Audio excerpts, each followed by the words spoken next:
উকিল বাবার সাথে দেখা করা জায়েজ আছে কিনা, বাবা বলা যাবে কিনা? উকিল বাবা হলো 2 নম্বর বাবা।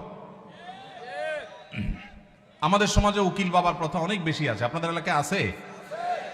এটা হলো 2 নম্বর বাবা, নকল বাবা। নকল, এই নকল বাবা হওয়াও জায়েজ নাই, এই নকল বাবা বানানো জায়েজ নাই।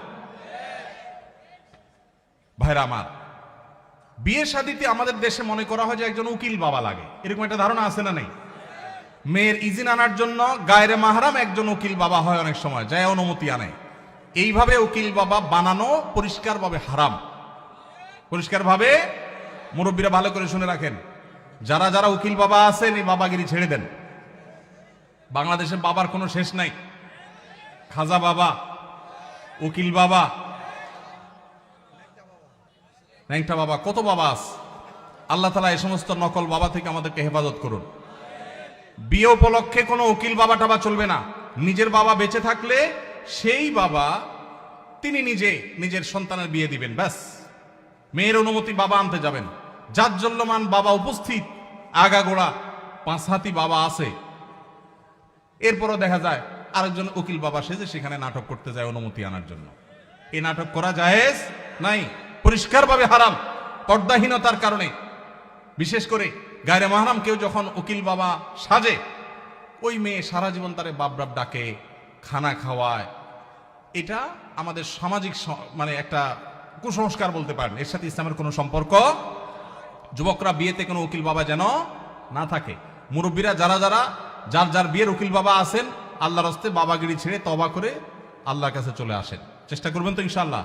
এই উকিল বাবার নাম দিয়া পর্দাহীনতা 2 নম্বরই হাজারটা জিনিস হয়। নিজের বাবারই খবর নাই, কিসের আবার উকিল বাবা? হ্যাঁ, উকিল বাবার লগে বললো ভাগছে কোন মেয়ে?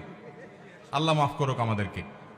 ওই যে বেশরিয়তি কাজ করলে তো একটা না একটা অঘটন ঘটবেই। এই জন্য এই সমস্ত অন্যায় কাজ করা যাবে না।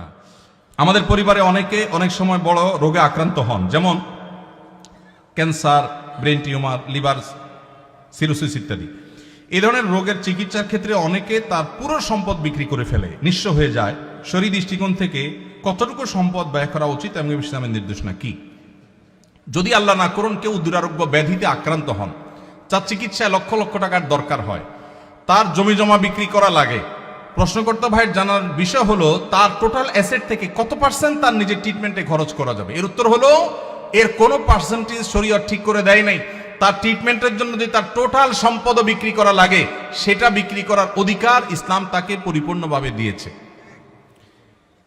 মানুষের সম্পদের ক্ষেত্রে শরীয়ত তাকে এতটা স্বাধীনতা দিয়েছে যে তার সম্পদ কি করবে না করবে এক্ষেত্রে কারোর সেখানে কোনো নাক গলাবার অধিকার, সন্তানদের এটা বলার অধিকার নাই যে বাবা তুমি নিজে চিকিৎসা সব খরচ করবো, আমরা কি করব, এটা বলার অধিকার নাই। অনেক কুলাঙ্গার সন্তান আছে, বাবার এরকম সিরিয়াস পর্যায়ে হয়ে গেলে জমি বিক্রি করতে দেয় না, বরং বাধা দেয়।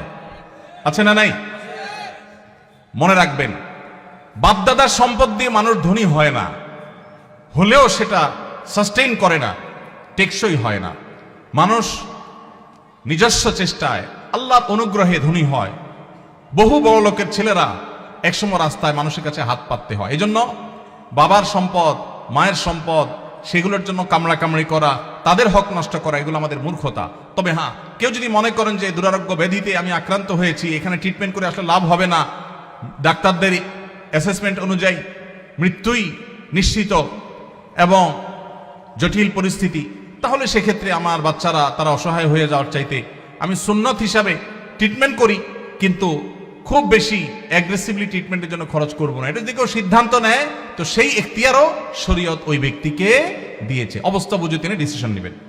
আস-সুন্নাহ ফাউন্ডেশন, উম্মার স্বার্থে সুন্নাহর সাথে।